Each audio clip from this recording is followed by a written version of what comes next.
Olá, pessoal. Vamos aqui então dar continuidade ao nosso curso de literatura. Hoje, começando uma das mais importantes estéticas da literatura brasileira e portuguesa, que é o modernismo.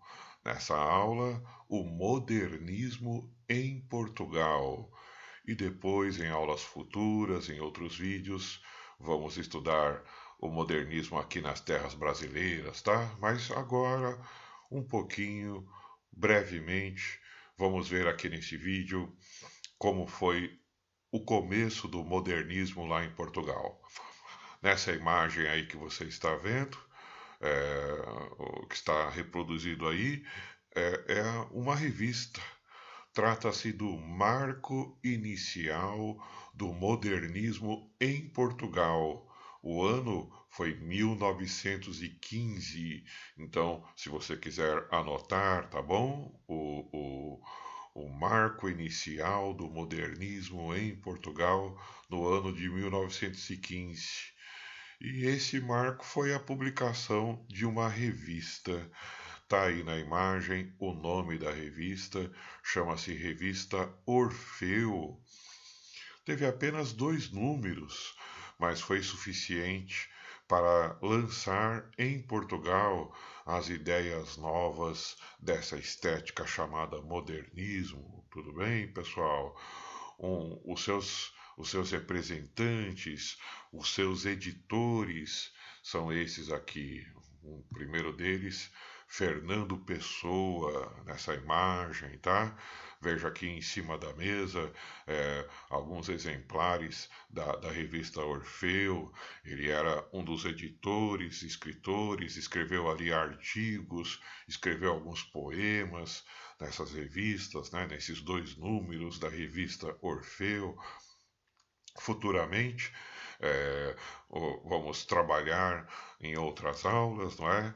Esse poeta, tá bom? Fernando Pessoa. Então, agora aqui não vou fazer grandes comentários sobre ele, não, porque em aulas futuras ele vai ser bastante estudado, tá? O Fernando Pessoa é um dos maiores escritores da língua portuguesa, então com certeza ele merece aí algumas aulas, né, de estudo, tá certo?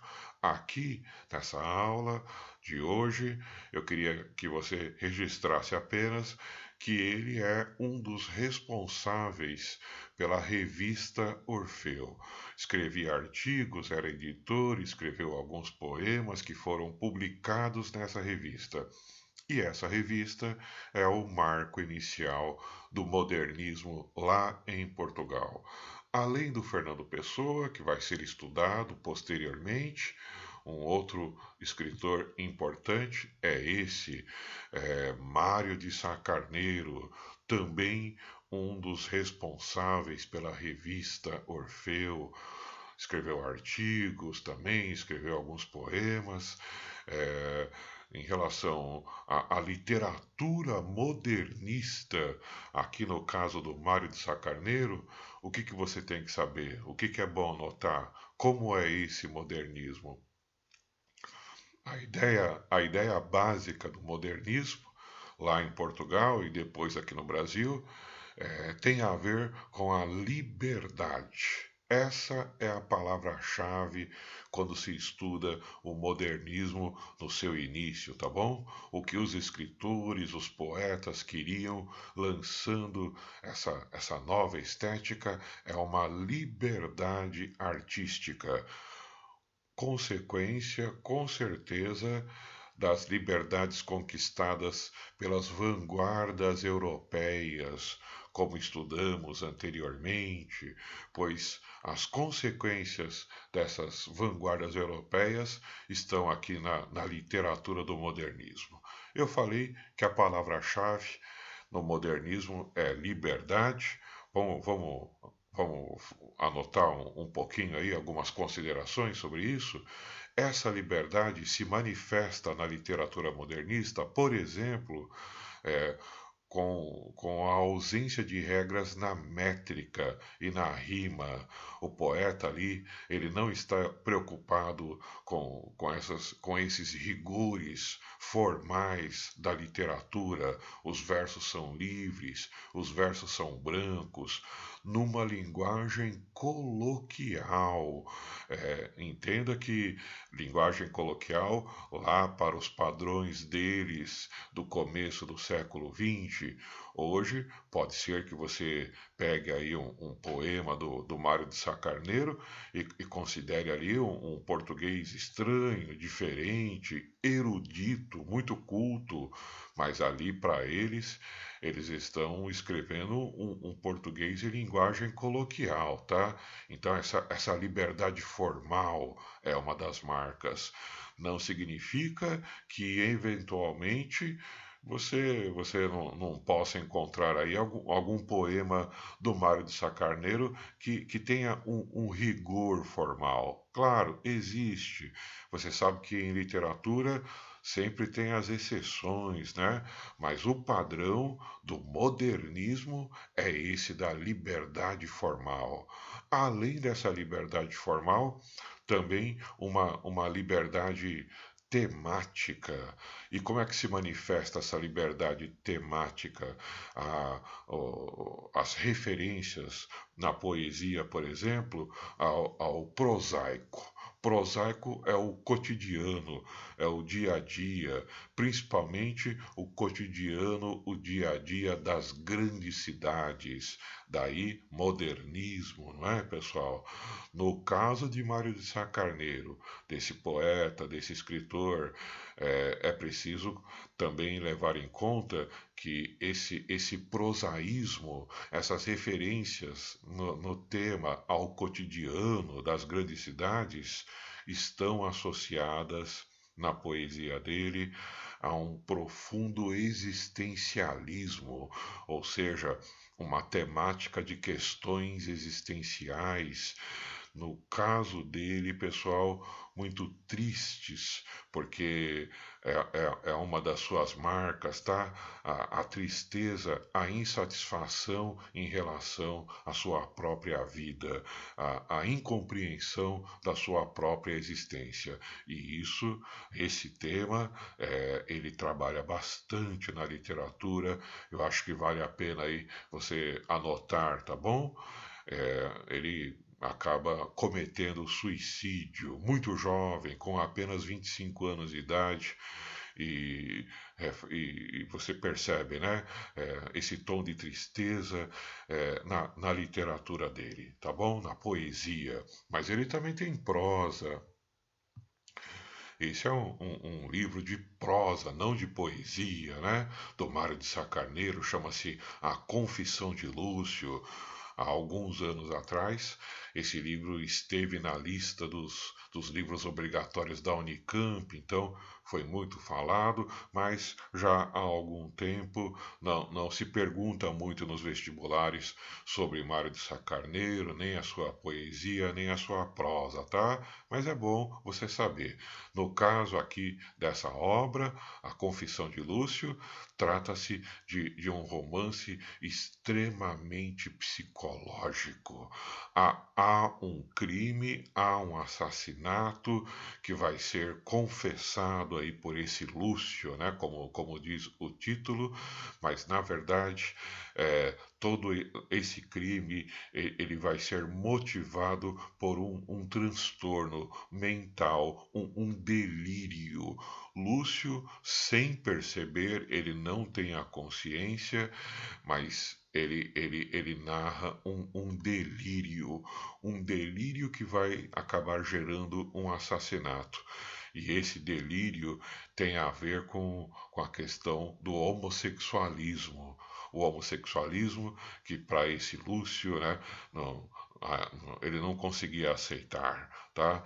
A sociedade ainda não aceitava essa ideia do homossexualismo lá em Portugal no começo do século e o próprio Lúcio também não aceita e acaba vivendo ali um delírio e o livro vai terminar com assassinato. Bom, não vou contar aqui a história, né?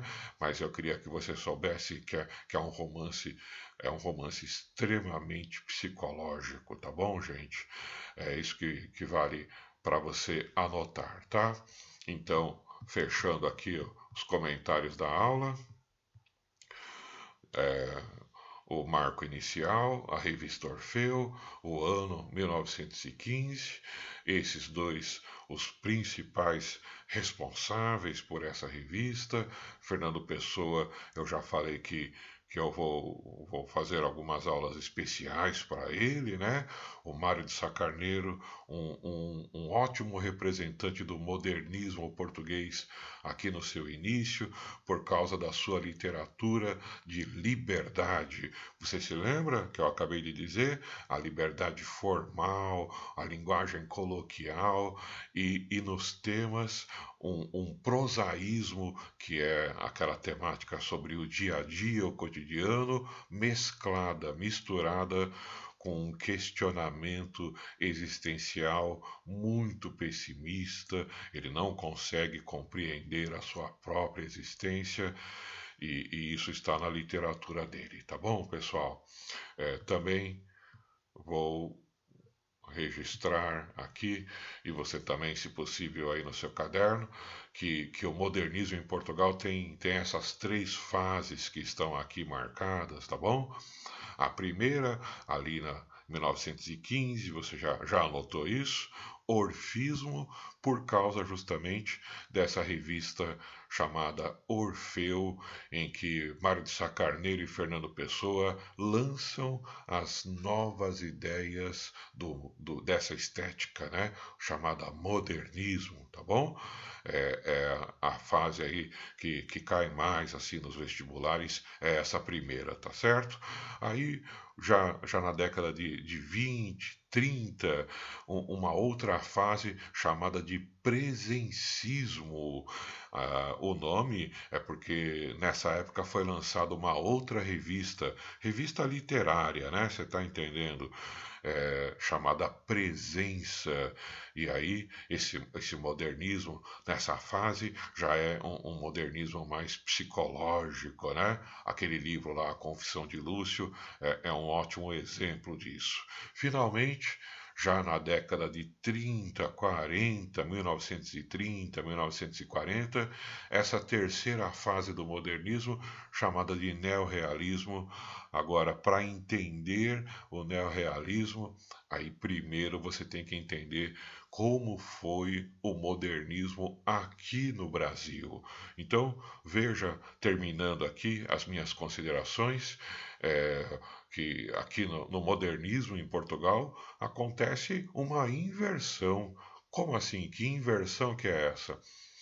Por muito tempo, o Brasil copiava a literatura europeia e, principalmente, a portuguesa. Né? Os portugueses lançavam as novas estéticas lá em Portugal e o Brasil aqui reproduzia, né? Copiava, reproduzia, tá bom?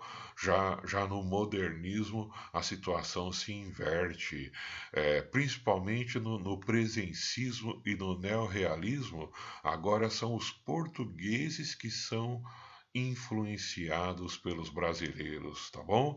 Agora o original está aqui e lá em Portugal eles imitam. Claro que quando eu falo imitam é no sentido de são influenciados, porque é lógico que eles têm a criatividade deles, né? É lógico, tá bom?